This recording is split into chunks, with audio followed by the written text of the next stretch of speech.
जय हिंद दोस्तों, आपके अपने चैनल सुभाष सोलनी क्लासेस में बहुत बहुत स्वागत है। आज हम नया टॉपिक लेके आए हैं, हीट। फिजिक्स में हीट लेके आए हैं और बहुत ही इंटरेस्टेड चैप्टर टॉपिक है। तो चलिए उसको जानते हैं हम। देखिए, हीट यानी ऊष्मा। ऊष्मा जो है एक प्रकार का ऊर्जा है। ऊष्मा क्या है? एक प्रकार का ऊर्जा है जो मतलब अणुओं के गति से उत्पन्न होता है। ऊष्मा जो है एक प्रकार का ऊर्जा है जो अणुओं की गति से उत्पन्न होता है। देखिए, ऊष्मा जो है एक प्रकार की ऊर्जा है जो अणुओं की गति से उत्पन्न होता है। जब हम कोई भी चीज़ को गर्म करते हैं तो क्या उत्पन्न होता है? ऊष्मा उत्पन्न होता है। क्या उत्पन्न होता है? ऊष्मा उत्पन्न होता है। उसमें भी एक आता है ऊष्मीय प्रसार। क्या? ऊष्मीय प्रसार। इसको इंग्लिश में हम कहते हैं थर्मल एक्सपेंशन। इंग्लिश में कहते हैं थर्मल एक्सपेंशन। क्या? इंग्लिश में हम थर्मल एक्सपेंशन कहते हैं। ऊष्मा मतलब ऊष्मा देने को जो है ऊष्मा मत किसी भी वस्तु में ऊष्मा देने को जो है ऊष्मीय प्रसार कहते हैं, थर्मल एक्सपेंशन। ये जो है तीन टाइप का होता है। एक होता है रेखीय प्रसार जिसको हम लीनियर एक्सपेंशन कहते हैं, इसे अल्फा से सूचित किया जाता है। एक होता है क्षेत्रीय प्रसार, इसे एरियल एक्सपेंशन कहते हैं, इसे बीटा से सूचित किया जाता है। एक होता है आयतन प्रसार, इसे कोविक एक्सपेंशन कहते हैं, इसे गामा से सूचित किया जाता है। तो एक एक करके हम जानते हैं। देखिए, रेखीय प्रसार जो होता है, लीनियर एक्सपेंशन जो होता है, यह जो है लंबाई में परिवर्तन लाता है। क्या? लंबाई में परिवर्तन लाता है। रेखीय प्रसार जो होता है लंबाई में परिवर्तन लाता है। मान लीजिए हम किसी छड़ को जो है गर्म करते हैं तो क्या होता है? ये लंबाई में परिवर्तन ला देता है। तो क्या हो गया? रेखीय प्रसार हो गया। अब जो है रेलगाड़ी को चलाने के लिए जो पटरी बिछाया जाता है, ये तो नहीं है जो यहाँ से लेके दिल्ली तक वही बिछाया गया होगा, ऐसा तो नहीं है। वह जो है एक लिमिट तक बिछाया जाता है, 100 मीटर के आसपास के करीब। तो वह जो है तो बीच में जो उसका जगह छोड़ दिया जाता है और उसी में जो है एक फिश जगह पे जो है लगाया जाता है, उसे हम फिश प्लेट कहते हैं वही जगह को। यह जो है रेखीय प्रसार के ही कारण। उसके बाद जो है आपका आ जाता है क्षेत्रीय प्रसार जो है, इसे एरियल एक्सपेंशन इंग्लिश में कहते हैं। इसे बीटा से सूचित किया जाता है और इसे गामा से सूचित किया जाता है, आयतन वाला को, और इसे अल्फा से। तो क्षेत्रीय प्रसार जो है यह जो है लंबाई तथा चौड़ाई यानी दोनों में परिवर्तन लाता है। लंबाई तथा चौड़ाई दोनों में परिवर्तन लाता है। आप जो है रोटी जो बनाते हैं तावा पर, वो क्या? वह जो है आपका लंबाई तथा चौड़ाई दोनों में परिवर्तन ला जाता है। वह जो है आपका क्षेत्रीय प्रसार हो गया। क्या? रोटी बनाते हैं तावा पर तो वो क्या हो गया? लंबाई तथा चौड़ाई दोनों में परिवर्तन हो गया, तो वह क्या हो गया? आपका क्षेत्रीय प्रसार हो गया। उसके बाद देख लीजिए इसका आयतन में, उसके बाद जो है आपका तीन में आता है आयतन प्रसार यानी क्यूबिक एक्सपेंशन। यह जो है से आपका आयतन में वृद्धि लाता है। हम किसी भी ठोस वस्तु को यानी फुटबॉल को हम गर्म करेंगे, ठोस वाला को, तो वो क्या आ जाएगा? आयतन में वृद्धि हो जाएगा। तो इसे हम आयतन में वृद्धि हो जाता है, इसे हम क्यूबिक एक्सपेंशन कहते हैं। ये हो गया आपका आयतन प्रसार। ये सब चीजें आपको समझ में आ गया। रेखीय प्रसार, लीनियर एक्सपेंशन मतलब जो क्या लंबाई में परिवर्तन ला दे, और क्षेत्रीय प्रसार कि अब किसी भी चीज को जो है से मतलब मान लीजिए जो दोनों में लंबाई तथा चौड़ाई दोनों में परिवर्तन ला दे, ये हो जाएगा आपका क्षेत्रीय प्रसार। जिससे हम एग्जाम्पल में बताए थे, रोटी को तावा पर जब अथी करते हैं तो क्या हो जाएगा?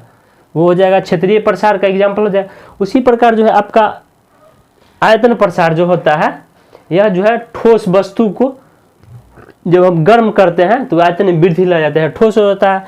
यह क्षेत्रीय प्रसार जो होता है, अगर मान लीजिए कोई धातु को जब हम गर्म करते हैं, तो अगर मान लीजिए तावा ही है, जब हम तावा ही है और तावा को गर्म करते हैं तो देखते होंगे कहीं कहीं पे एक जो है तावा में जो है छोटा सा जो है ना, छोटा सा छिद्र कहीं कहीं हो जाता है। तो वह छिद्र जो है बहुत धीरे धीरे बड़का हो जाता है, ठीक है ना। तो वह जो है आपका क्षेत्रीय प्रसार के ही कारण। इसका जो है आपका रेखीय प्रसार का जो है फॉर्मूला होता है डेल्टा एल बटे प्रारंभिक डेल्टा इंटू डेल्टा टी यानी टेम्परेचर। इसी तरह अगर लंबाई थी क्या बोलते हैं क्षेत्रीय एरिया है तो इसे हम ए लगा देंगे, डेल्टा ए जो है इसी प्रकार जो है ये सब फार्मूला आ जाता है। उसके बाद जो है ये तीनों में जो है आपका रिलेशन होता है अल्फा बीटा गामा, और इसको हम अनुपात रेशियो में कर देते हैं 1, 2 और 3, ठीक है ना, 1 अनुपात 2 अनुपात और 3 अनुपात। तो अगर मान लीजिए जो है आपका अल्फा का मान यानी रेखीय प्रसार का मान दिया होगा रहेगा, और कह देगा यानी बीटा और गामा का यानी जो क्षेत्रीय प्रसार और आयतन प्रसार का मान निकालने के लिए तो इसी रेशियो पर निकालते हैं हम। देखिए तो ये अगर मान लीजिए अल्फा का मान 12 रहेगा और जो है तो बीटा कितना हो जाएगा 24 हो जाएगा, और गामा का रहेगा तो गामा कितना हो जाएगा 36 हो जाएगा। तो और मान लीजिए अगर जो है गामा का अल्फा का मान जो है 5 है तो बीटा का मान कितना हो जाएगा 10 हो जाएगा, और गामा का हो जाएगा 15। तो देखिए इसके आगे जो है आपका आता है मेथड ऑफ थर्मल एक्सपेंशन यानी उष्मीय प्रसार की विधि, ठीक ना, उष्मीय प्रसार की विधि। तो इसमें हम जानते हैं क्या क्या विधि है भाई। तो देखिए पहला विधि जो है आपका आता है चालन विधि यानी कंडक्शन। यह जो है यह क्या होता है, देखिए यह जो होता है मतलब एक कण को दूसरे कण यानी एक दूसरे कण को आगे स्थानांतरित करना, ठीक ना, एक कण को दूसरे कण स्थानांतरण करना, यह चालन विधि होती है। यह जो है मतलब ठोस और धातु दोनों में होता है, ठीक ना। यह बहुत ही धीमी विधि है। आप कैसे धीमी है, देखिए अगर मान लीजिए आप देखिए ये मान लीजिए छड़ है, ठीक, यह छड़ को जो है आप गर्म करते हैं, देखते होंगे गर्म करते हैं तो जहाँ जिस पार्ट से मान लीजिए यहाँ से हम गर्म किए, यहाँ से हीट लगाए गर्म किए, तो देखिएगा इस गर्म वाले पार्ट का कण जो है से यहाँ वाला बहुत ही ज़्यादा मतलब हीट होगा, और यहाँ वाला कण जो है एक दूसरे का बढ़ते बढ़ते जो है यहाँ तक भी गर्म हो जाता है। तो इसे ही हम जो है चालन विधि कहते हैं, इसे ही हम जो है चालन विधि कहते हैं। अब मान लीजिए 5 आदमी है मेरे पास, ठीक, 5 आदमी है 1 2 3 4 और 5। अब कहिएगा आप कोई सामान जो है से हमें 5वां नंबर के पास पहुंचाना है, ठीक ना। तो ये क्या करेगा, एक वाला आदमी जो इसको दे देगा, इसको दे देगा, इसको दे देगा और इसको दे देगा। तो इसे ही जो है हम चालन विधि कहते हैं, इसे ही हम जो है चालन विधि कहते हैं, इससे ही हम जो है चालन विधि कहते हैं। अगर मान लीजिए ये वाला तीसरा नंबर वाला जो है कह देगा ये हटा देगा, तो फिर यहाँ से आगे वाला सामान नहीं पहुँच पाएगा। उसी प्रकार जो है मान लीजिए यहाँ से हम छड़ के काट के बीच में सटा देंगे चाहे, तो ये वाला गर्म पार्ट होगा नहीं होगा, तो ये जो है नहीं होगा। तो इसे ही है जो हम चालन विधि कहते हैं। यह जो है सबसे धीमी विधि है, सबसे भोकला विधि है, धीमी विधि है। यह जो है सबसे लेजी विधि है, क्या, यह जो है सबसे लेजी विधि है यानी चालन, ठीक।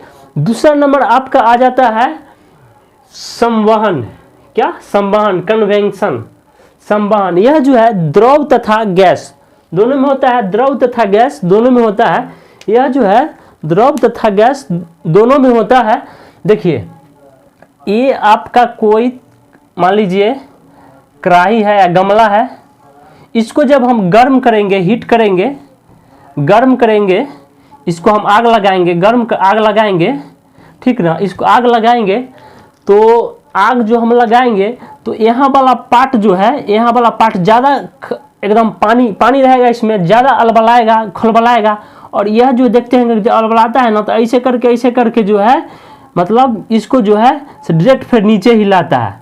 तो आप कहते होंगे सर बीच वाला पार्ट तो नहीं गर्म होता होगा, ऐसा नहीं, वो भी होता है। अब वो कैसे, तब ये जो है सो ये इधर भी कम देता है, इधर भी कम देता है, तो इसके वजह से जो है बीच वाला पार्ट जो है मतलब पार्ट भी पानी जो है खौलने लगता है, बुलबुला फेंकने लगता है। तो हम लोग समझते हैं क्या, वाह आग लग, मतलब पानी गर्म हो गया, हार्ड गर्म हो गया, ठीक ना। तो ये इसे हम जो है संवहन यानी कन्वेंशन विधि कहते हैं। यह जो है चालन से थोड़ा तेज होता है। आप उसके बाद आ जाइए विकिरण, क्या, विकिरण यानी रेडिएशन, विकिरण यानी रेडिए, यह जो है क्या करता है, यह जो है ऊष्मा जो है हचाक से आगे की ओर बढ़ जाता है, यानी 1 से डायरेक्ट 5 पर चलाता है। तो इसे हम क्या कहते हैं, विकिरण।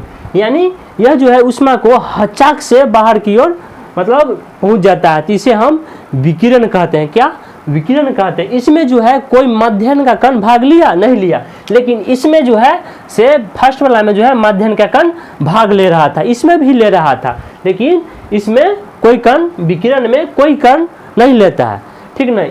क्या, ऊष्मा जो है हचाक से यानी बहुत तेजी से जो है एकाएक यहाँ पर चलाएगा, तो क्या हो जाएगा, विकिरण हो जाएगा। विकिरण यानी रेडिएशन हो जाएगा। यह जो है ऊष्मा संचरण का जो है सबसे तेज विधि है, ऊष्मा संचरण का सबसे तेज विधि है, ऊष्मा संचरण का सबसे तेज विधि है, ठीक। इसके बाद जो है आपका आ जाता है वाष्पन। वाष्पन विधि क्या होता है, देखिए, किसी भी सतह को ऊष्मा को लेकर ऊपर उठ जाना, किसी सतह से ऊष्मा लेकर ऊपर उठ जाना वाष्पन विधि कहलाता है।